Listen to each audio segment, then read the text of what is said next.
ভারতের মায়া ত্যাগ করে দাদা পর দাদাদের ছেড়ে এই সবুজ শ্যামল বাংলাদেশে এসে বসবাস শুরু করছি। কি শান্তি।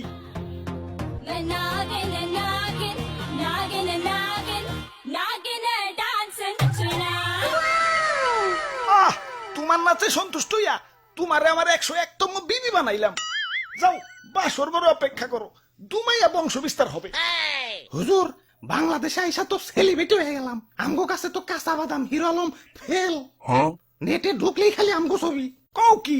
তাইলে তো আমার একটা ইউটিউব চ্যানেল খোলা দরকার। কিরে রাত সবাই তো ফাঁকা ফাঁকা লাগতেছে কে? সেনাপতি কো? ও R15 কিনতে গেছে, লগে একটা গোপ্রো ক্যামেরাও। ও ব্লগিং শুরু করবো। আর মন্ত্রী কো? মন্ত্রী তো বিয়া করতে গেছে, কাপল ব্লগ শুরু করবো।